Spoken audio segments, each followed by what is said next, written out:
ഈശോയിൽ സ്നേഹം നിറഞ്ഞവരെ, പരിശുദ്ധാത്മാവിൻ്റെ സാന്നിധ്യം ഏതൊരു കൊടും പാപിയെയും മാനസാന്തരത്തിലേക്ക് നയിക്കുന്ന സാന്നിധ്യമാണ്.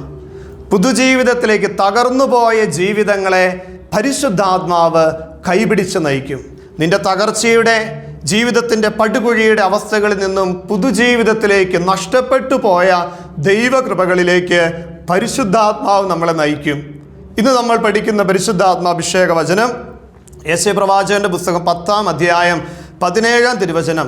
ഇസ്രായേലിൻ്റെ പ്രകാശം അഗ്നിയായും അവൻ്റെ പരിശുദ്ധൻ ഒരു ജ്വാലയായും മാറും.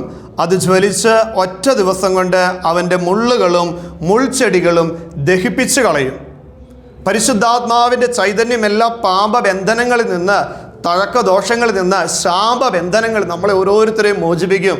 ഓക്കെ, ഇതാ പാപിയായ ധൂർത്തപുത്രൻ അവൻ്റെ ജീവിതത്തിൻ്റെ പതന അവസ്ഥയിൽ അവൻ്റെ ഹൃദയത്തിൽ അവനിങ്ങനെ ചിന്തിക്കുക, എൻ്റെ പിതാവിൻ്റെ പക്കലേക്ക് ഞാൻ തിരിച്ചു പോയാൽ എൻ്റെ ജീവിതം പിതാവ് എനിക്ക് തിരിച്ചു തരും. നോക്കിക്കേ, പാപിയായ ഒരുവൻ പരിശുദ്ധാത്മാവിൻ്റെ പ്രേരണയാൽ പുതുജീവിതത്തിലേക്ക് നടന്നു വരുവാനായിട്ട് ആഗ്രഹിക്കുമ്പോൾ അവൻ്റെ പാപമാകുന്ന മുൾച്ചെടികൾ, അതിൻ്റെ വേരുകൾ, അവൻ ചെയ്തു പോയ എല്ലാ തിന്മയുടെ ബന്ധനങ്ങളെല്ലാം പിഴുതു മാറ്റി മകൻ്റെ സ്ഥാനത്തേക്ക് പിതാവ് അവനെ കൈപിടിച്ചുയർത്തുന്നത് ലൂക്കാസ് സുവിശേഷം 15-ാം അധ്യായത്തിൽ നമ്മൾ കാണുകയാണ്.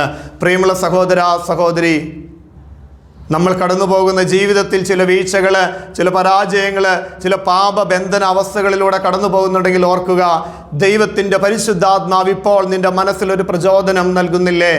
എനിക്ക് അല്പം കൂടെ മെച്ചപ്പെട്ട ജീവിതം നയിക്കണം. അത് പരിശുദ്ധാത്മാവിൻ്റെ സ്വരമായി സ്വീകരിച്ച് എൻ്റെ ജീവിതത്തിൻ്റെ പാപബന്ധനങ്ങളാകുന്ന മുള്ളുകളെ തകർത്ത് കളയുന്ന പരിശുദ്ധാത്മാവിൻ്റെ അഗ്നിയാൽ സ്നാനം ചെയ്യപ്പെട്ട് ഒരു പുതുജീവിതത്തിലേക്ക് കടന്നു വരുവാൻ കർത്താവ് നമ്മളെ ഓരോരുത്തരെയും ക്ഷണിക്കുകയാണ്. പ്രത്യാശയുടെ ജീവിതം, നഷ്ടപ്പെട്ടു പോയ ദൈവകൃപകളെ വീണ്ടെടുക്കുന്ന ഏറ്റവും കൃപയാർന്ന ജീവിതത്തിലേക്ക് നമുക്ക് ഓരോരുത്തർക്കും നടന്നെടുക്കാം. പരിശുദ്ധാത്മാവ് നമ്മളെല്ലാവരെയും ശക്തിപ്പെടുത്തട്ടെ. എല്ലാ പ്രാർത്ഥനകളെ, നിയോഗങ്ങളെ മനസ്സിലോർക്കാം. ഇന്ന് പ്രത്യേകമായിട്ട് പാപബന്ധനങ്ങളിലായിരിക്കുന്ന എല്ലാ പാപികളെയും ദൈവസന്നിധിയിലേക്ക് സമർപ്പിക്കാം. കർത്താവെ, മാനസാന്തരത്തിൻ്റെ വലിയൊരു പ്രേരണ നൽകി പുതുജീവിതത്തിലേക്ക് അവരെ കൈപിടിച്ച് നയിക്കണമേ എന്ന പ്രാർത്ഥനയോടെ ദിവ്യകാരുണ്യനാഥൻ്റെ ആശീർവാദം നമുക്ക് സ്വീകരിക്കാം. പരിശുദ്ധ പരമദിവ്യ കാരുണ്യത്തിന് ആരാധനയും സ്തുതിയും പുകഴ്ചയും ഉണ്ടായിരിക്കട്ടെ. പരിശുദ്ധ പരമദിവ്യ കാരുണ്യത്തിന് നേരവും ആരാധനയും സ്തുതിയും പുകഴ്ചയും